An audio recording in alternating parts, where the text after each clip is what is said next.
Hi, everyone. Welcome to this panel on connecting DEI to business and hiring outcomes. My name is Bricia Ceja, and I will be your moderator for the next 40 minutes or so. Whether you are joining us from across the street or across the world, I would love to know where you are joining us from. So please feel free to drop a quick hi and where you're joining us from in the chat. All right, so today I know our audience is made up of amazing HR professionals who are deeply engaged in shaping the future of work. So thank you so much for being part of this conversation. Today we are going to be talking about a hot topic right now, which is DEI, connecting DEI to business and hiring outcomes. This is a global priority. In some countries, this might be a compliance issue.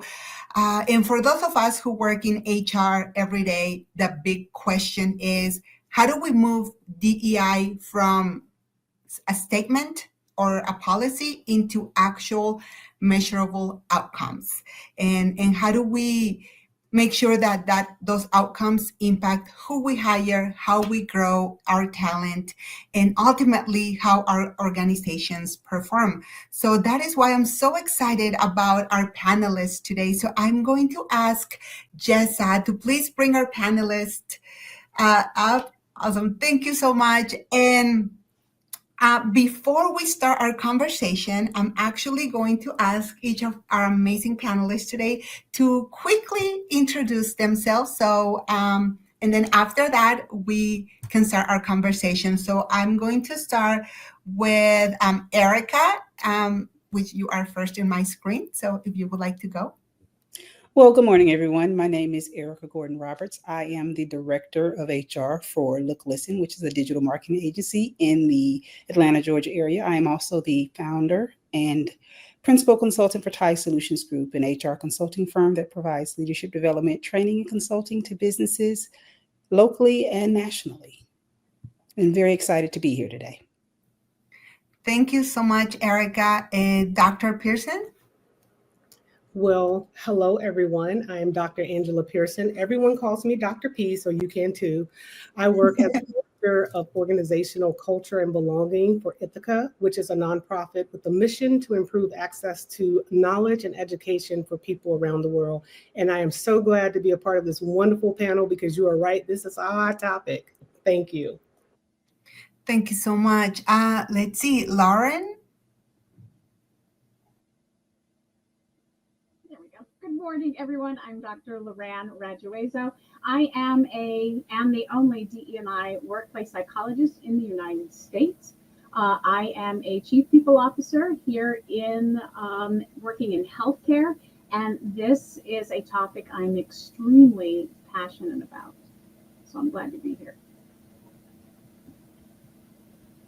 Thank you so much. And last but definitely not least, we have Siobhan. Am I pronouncing that correctly? Siobhan. All good. I'm used to it.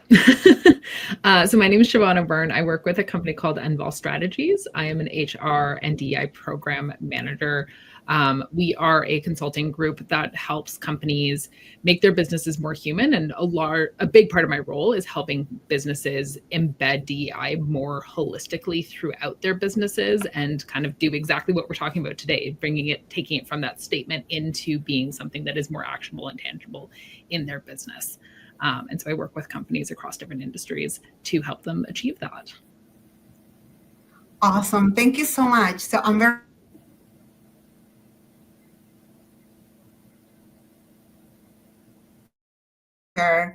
and I'm not going to call on anybody specifically, but if you are called to answer, please feel free to do so. Let's see. So DEI is often talked about as a value or as an initiative. But from your perspective, what's the strongest link between DEI and tangible business or hiring outcomes? I'm going to jump in here. First, I want to set at least my lens so we're on the same page. I see DE&I as diversification instead of diversity, it's a little bit of a different lens, but it broadens the scope. Because I think today, especially in the United States, we hear diversity and we think two things, do we not? Race and gender. And it's so much bigger than that. And then I see inclusion, and then, of course, workplace equity or fairness. And those are three different buckets that bring three different outcomes. And we need to keep that in mind when we're looking at talent strategies or the impact of the DE&I in the workplace. We know that when right, and the data supports, when we have an inclusive organizational culture that's built on workplace fairness or equity, that it attracts diversification, and that diversification drives the business outcomes through different lenses and perspectives and life experiences and skills. We know that the data supports that. So why wouldn't we be doing that, right? Rather than sitting back and going, there is no impact. I'm going to tell you right now, there is impact. There is data that backs this. And by all means, reach out to me if you want to see that data. Thank you so much for getting us started. If anybody else would like to jump in? I can jump in here. I think, like, for me, when we look at kind of hiring specifically and kind of how that ties to business metrics and where D&I comes in here is what happens after hiring. Hiring is really important, and we can put a lot of like tangible metrics towards hiring. We can definitely see like how many women we have hired, how many people of color we have hired, how many people with disabilities have we hired. We can put numbers to that. But I think what is harder but more important in the long run is that retention aspect. It's only your DEI strategy is only as effective as the kind of keeping those people in-house. And I think retention is often an overlooked and underestimated kind of metric here. Lots of hiring managers that I speak to are like, oh, we can always backfill that position. We can always like replace a person. But the reality is like hiring costs, like absolutely hiring costs like skyrocket if you aren't kind of focusing on retention. You're also looking at losing in like institutional knowledge over time. And so there are very tangible costs to kind of high retention rates. And I think when we look at DE&I as Lauran, am I pronouncing that correctly? Yes. Mentioned is if we are not looking at that diversification and experience that people are having within a business, then we're going to lose people. And that's just as important. We can't ignore that aspect, because if you are a candidate looking at a business, and you don't see yourself in that business, like how are you expected to be like, oh, I want to be there. I can see myself working there. I can see myself collaborating with those colleagues and developing and growing into leadership. So like, it's not just at the lower level, it's at leadership as well. So you have to retain talent as well to be able to attract talent. I'll jump in next. I think integrating DEI goes directly into business strategy and performance metrics rather than treating them as a parallel effort. And for example, companies that embed inclusive hiring into their talent acquisition KPIs or OKRs, like measuring quality of hire across diverse candidate pipelines, tend to see stronger retention and performance outcomes. And when DEI is a part of how success is defined, I think it gets resourced, prioritized, and tracked with intention. And another smart approach is using cross-functional DEI dashboards. I don't know what like some of the tools that you all use, but that helps link representation, advancement, and engagement data to business units or team performance. That way, leaders can see where inclusion directly impacts their business and how it contributes to innovation and productivity. For me, it's not just about launching initiatives, it's about integrating inclusion into how the business operates day to day. And to that point, integrating into day-to-day operations also means communicating internally what those successes look like. So all of those measurements may sound great to leaders at certain levels. to that employee who sees themselves at that entry level, how do they see themselves promoting and growing to that leadership level? Do they see the opportunities? Do they see the traction to allow for that growth? Do they see the day-to-day access? And so when I think about DEI, the first thing that comes to my mind is, what do the accesses look like and what do the opportunities look like? So it's great that I'm recruiting externally. It's great that I've retained the people that I have. But what does that path to success and growth look like? So that when it's time for those panel interviews, when it's time for the opportunity to speak at a career fair or to speak to potential clients, does the diversity of my organization reflect the true diversity at every level? And does it provide an opportunity that no matter who I am, I see myself? And no, it's not just about age. It's not just about race or gender. It's also about diversity of thought. Am I able to step to the table and bring a different idea? And not only is it accepted, but put in play, and I receive credit for that experience. Because oftentimes we will see that visual of diversity, but when you look at the hard work and the support that's going into that work, those names, those stories are not told. And so the data piece is great, but the storytelling piece is great as well, because then I can see myself in that journey and that experience. And it's not just the numbers. It's me being a part of the numbers and a part of the story that allows us to say, I belong. And it's not just the diversification of who I am, it's what I bring to the table that makes it truly palatable to folks who may step away and say, this doesn't make sense to me. But if I can see myself in this journey, then I'm more likely to see that it's not just a journey just to make numbers and hit a mark. I love that. I'm going to jump back in. I know I've already spoken on this topic, but I'm jumping back in anyways, on what everyone is saying here, because DE&I is more than a culture ad. It is a factor of a healthy organizational culture. And if you're not, no matter where you are, no matter what laws are coming out and whatnot, if you're not looking at hiring with that lens in mind, of those three different lenses in mind, then you're not going to hire Generation Alpha, Generation Z, because they're demanding it. They're demanding it. We need to start right from a talent acquisition lens. It's bigger than retention, right? That's one way. That's a great way to measure who are we keeping. Representation is a subset, right? Is a subset of diversity. Is there representation? I mean, Disney has it right. Right? Are the princesses? Is there representation in the princesses? Yes, there is. Is it phenomenal? No, it's not. Are they working on it? Yes, they are. We need to be thinking in that lens. It is so much more than a culture ad. It is the foundation of a healthy culture. If you don't have it, your culture will quickly become toxic if it's not already toxic. Sorry. No, please. I mean, I agree with everything you both have said. And something that came up to my mind when I was hearing you all answer this question is, we know, right? Like, there's tons of data out there, like it was mentioned, that show the positive impact that DEI has in the business. And yes, like Lauran was correct. Like, DEI not just about race and gender, but all types of diversity.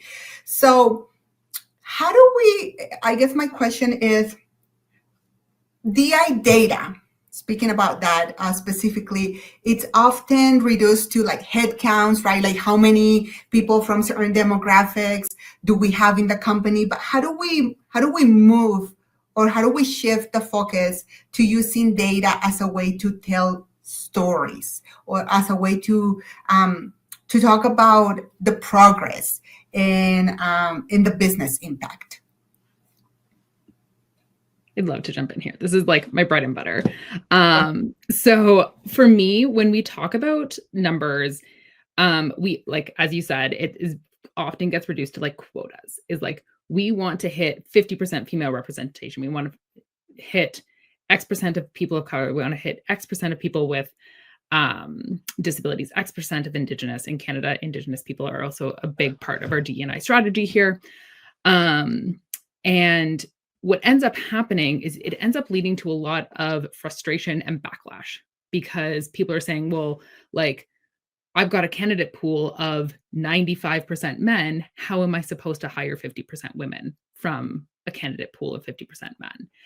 And so when I'm talking to my clients about how to use numbers in a way to promote DE&I internally and to really integrate DE&I into their business strategy is we stop talking about quotas and we start talking about, okay, let's start tracking these numbers. Let's look at what our hiring percentages are. Let's look at our retention rates. Let's look at our promotion rates for all of the different groups of diverse candidates. A lot of my clients are federally regulated in Canada, so they have very specific groups that they have to look at and report on. So we look at women, visible minorities, as the government has defined it, Indigenous people, and people with disabilities are kind of like the 4 groups that are defined by the government. And so instead of looking at, we need to hit this target, what are the numbers currently telling us? So are we seeing, like, sure, we just hired 60% of our new hires as women, but we also 100% of our recent turnover is women. So what is that telling us about what's happening internally to cause those numbers to change?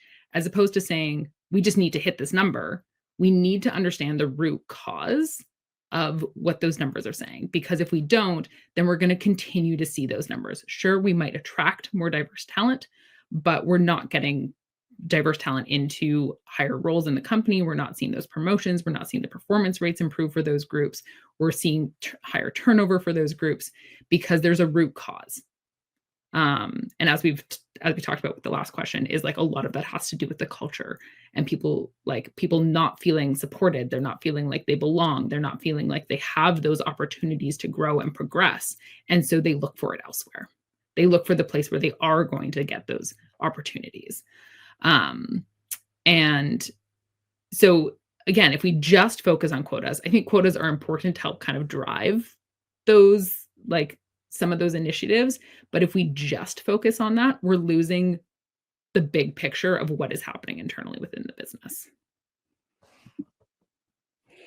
And make no mistake, you can make your numbers tell whatever story you want them to tell. Yeah. That's the other piece to it. So recognizing that you can make your numbers tell the story. Well, we have these numbers, but to your point, how do I tie those numbers to stories? I liken it to if I'm looking at exit interviews and I see a theme and I go back to that exit interview and I see that theme and I wonder, so based upon the folks who chose to leave and they based it on the experience they had with the leader, is it the same leader? And if it is, what's the other information? So take that baseline of data that you have, to your point, and dig a little bit deeper. But here's the other piece. If I want to see representation and I want to see growth and I want to see it continue to happen, I've got to tie it to innovation. What are the new projects we've put in play and seen success with? I've got to tie it to engagement. How have our scores changed based upon the demographics and structure of our team change? I've got to tie it back into our business outcomes. Let's be honest. There are some people, when you look at these numbers at the end of the day, they're going to say the numbers didn't make a difference in my portion of the business. And I could have taken the same subset of people I've hired for the last 20 years and had the exact same results. You've tweaked these numbers to give you what you want versus what we need as an organization. So you have to circle back with not only the data, but the stories. Put those employees in positions of leadership and power where they have a voice to share the impact and influence they've had. And then take your naysayers and make them your ambassadors. The folks who were pushing back and saying this does not work, allow them the opportunity to share their doubt, their frustration, their concern, their worry about the quotas we were trying to reach, about the change in how we operate, and circle back and share, I was wrong. Sometimes hearing that vulnerability allows those numbers to be more alive and more active and allows people to be more likely to want to take those changes and shifts. And I'm not talking about that middle manager who wouldn't hire a person because they didn't go to the same school they attended. I'm talking about someone in a level of leadership who has leadership influence, power, and impact, and they have a recognition that their accountability for shifting the culture failed, and they recognize that need to shift into a different mindset, and we're able to see the end results financially, engagement-wise, as well as how it impacts the clients you deal with. Because to the point made earlier, generationally speaking, there are things that have always pushed back. There are people that have always pushed back. You're just seeing it in a more visible light now. And to that point, so I know we as HR professionals understand the importance of this, but like what happens when we encounter resistance, whether that resistance is from like leadership, hiring managers, or even other employees, like it was mentioned, like in your experience, and this is a question for all of you, all of our panelists, what resistance have you encountered when tying DEI to business outcomes, and how have you navigated that? I'm sorry, I've got to jump back in here, Ritza, and I'd like to jump back to the question we were just talking about, Sure. and maybe address this afterwards, because we're talking about numbers, which, right, I don't know any company that's not doing dashboards at this point. And I'm going to come out really strongly here. Quota attainment is illegal. Let me say that again. When you are tracking a quota in the United States, in any of the Western countries, Western democracies, when you are tracking a quota, you are putting yourself in a legal liability lens. In other words, if you're tracking one quota, that means another subset population is being ignored, and they can sue for discrimination. Quota attainment equals discrimination. That's right. That's not just Dr. Star saying that. That is coming from the ACLU, and that's what we're seeing in the legal courts. But when we're talking about numbers, yes, numbers are so important. But why are we tracking them?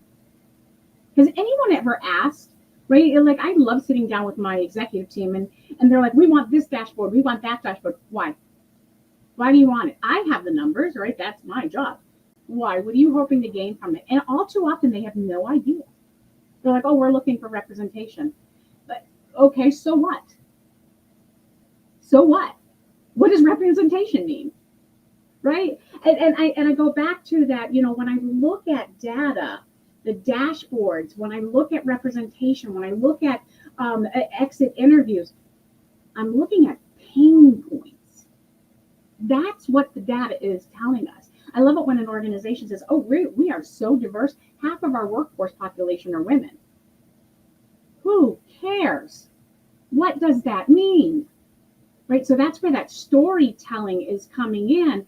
Well, it's great that you have half your workforce being women or half your workforce being Latino. That doesn't mean you've solved all of the problems in the organization. That's just telling me your demographics.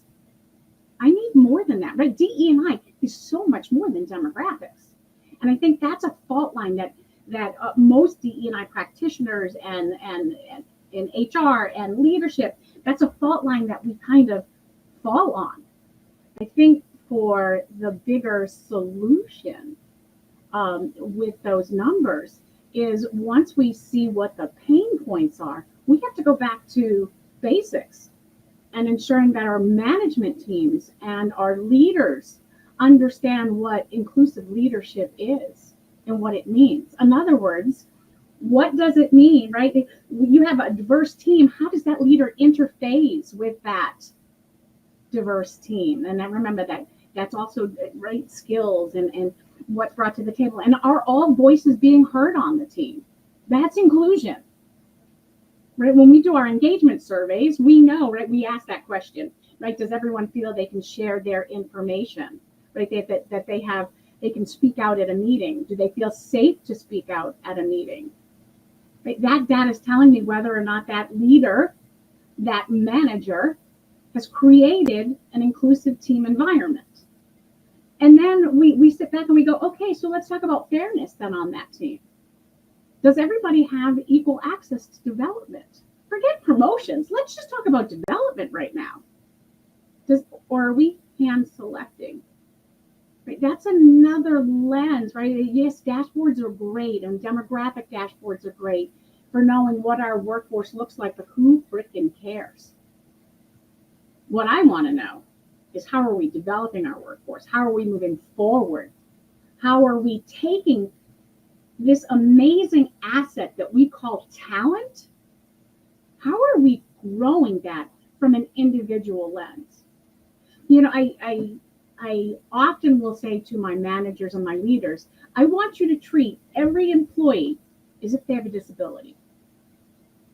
Every single one of them. And I use disability as the blanket, the big blanket, right? The big umbrella. I want you to treat them all as if they have a disability. And so what's the first question you have to ask? What do you need to get your job done successfully? You have to ask everyone that, not just a subgroup, not just a demographic group. That's the power of data. That is the power of data and storytelling. And we are just starting here in the United States anyways. We're really seeing this. We're at a very pivotal, and I can't even, I'm biting my tongue here, right, as to what the storm is that we're in. But even more so now than ever, we need to be utilizing this data, understanding why we're taking this data in, showing the pain points, and creating the solutions that everyone thrives. Okay, I'm done. That was good. I was hanging off of every word because you actually addressed the elephant in the room as it relates in the US to the executive orders on DEI that came out in January. But I do want to go back to the question on resistance, because that's kind of nagging at me a little bit. And, you know, for me, one of the most common forms of resistance that I've encountered when connecting DEI to business outcomes is the belief that somehow it is separate from our core or real work. And leadership sometimes sees DEI as a side project or a feel-good initiative, maybe even sometimes a barrier, rather than a driver of innovation, employee engagement, or long-term growth. And hiring managers might worry that inclusive practices kind of slow down the process or lower standards, when in reality, they expand the talent pool and actually strengthen teams. And some employees, especially those in majority groups, may feel defensive or uncertain, wondering what DEI means for their own place in the organization, especially if they're in a place of privilege or have always belonged. What's helped us is shifting the narrative, like we've talked about storytelling. We focus on making the case that DEI isn't just about fairness, it's business smart.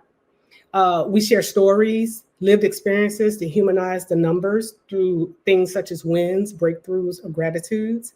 And your employee engagement survey is a great way to do this. It is full of information that can help shape your cultural future.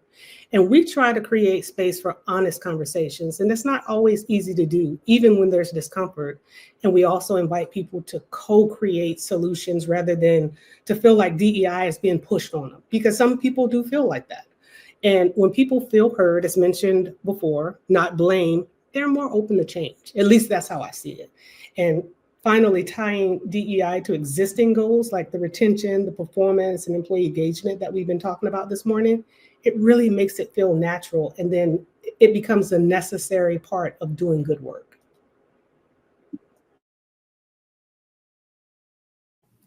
Thank you. I agree. You know, I think, especially in this time, and not just in the US, but in other countries, we need to look beyond the numbers, right? Because it's true. Like, everybody is like, okay, how many women do we have? How many people of color? How many? But it's really more than that. And I think right now it's the moment to look beyond that and actually look at the root cause, like it was mentioned before. I think we are at it's really needed in the world right now. It's not just part of our organizations or our jobs as HR professionals, but it's also how do we make it better for those who are struggling right now. So Dr. P, you mentioned a little bit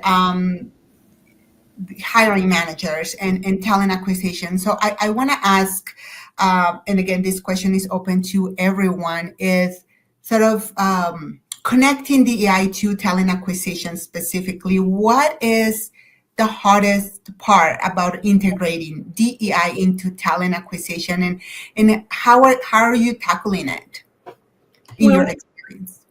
That's a good question. I would say one of the hardest parts about integrating DEI into talent acquisition for me is securing true buy-in from senior leaders. Now, it's not just about verbal support, but also about that active sponsorship. And that means executive champions who advocate for the work, as well as dedicated budget dollars. We all want that money. So inclusive recruitment is treated as a strategic priority rather than an add-on. And to tackle this, we actually focus on making the business case clear by connecting DEI recruiting outcomes to organizational goals, performance, retention, and innovation. And we also engage our leaders by sharing evidence. We have 5 core values at Ithaca, and evidence is one of them. And we also provide progress updates and then candidate stories that actually highlight their experience and how they've been impacted from the work that we do. I would echo all of those sentiments. The one thing I think that really puts the barrier or the brick wall around the recruitment piece, especially from an integration standpoint and holistically, when you look at talent development, is redefining what DEI is. And let's just be honest. When people hear the words DEI, they typically go to one of 2 spaces: race and gender. And when you start to touch on diversity as a whole, there is a swinging pendulum where if it's not about me, then it's not important. And so when you think about that integration piece and you expand, when we talk about diversity, we're talking about all employees. So instead of us shifting from no focus on DEI to all in focus, at the risk of, let's just be honest, sometimes our focus on being inclusive allows us to be very exclusive. And so defining that middle of the road piece and recognizing that that pendulum swing is not a left to right, but a slow roll right in the middle, and then a slow expansion out to capture each and every aspect of diversity is where you truly allow integration to be. Here's the other piece that's important. As you're making this journey, acknowledge if we are missing pieces, tell us.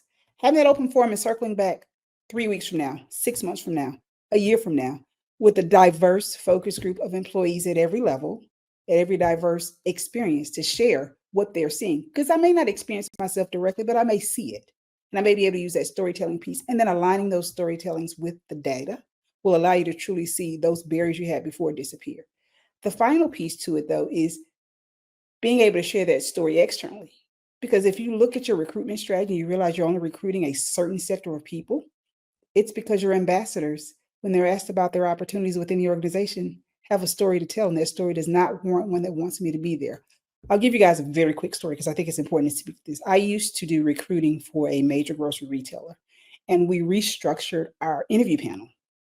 And we're very intentional in making sure our interview panel was reflective and representative of the candidates as much as we could.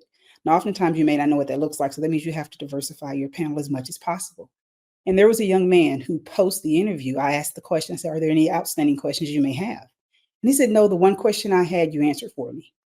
And the way he said it stuck with me. And we ended up hiring him. And about 6 months later, I was walking a store location with him. And I said, there's a question I asked you, and I'm just curious about why you answered it the way you did. And he said, well, what's the question? I asked you, were there any outstanding questions you had? And you said the one question you had, we answered it for you. What was that question? He looked at me and he smiled and he said, I walked into this interview with a hairstyle that I did not think would be acceptable by this organization. A hairstyle.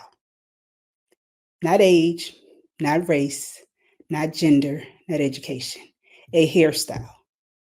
And when I sat across the table and saw you leading the interview with hair that was reflective and representative of mine, I knew I'd found my home. To this day, whenever I speak to that young man, I've moved on. He attributes his success, his opportunity, his access, his exposure to one moment in time where he saw someone who looked like him in a position of leadership. So if you want to get around those barriers to talent acquisition, you have to diversify what your pool looks like, whether it's the interview process, the types of interviews you ask, where you choose to interview, and how you choose to interview. Changing those aspects will help to remove those barriers.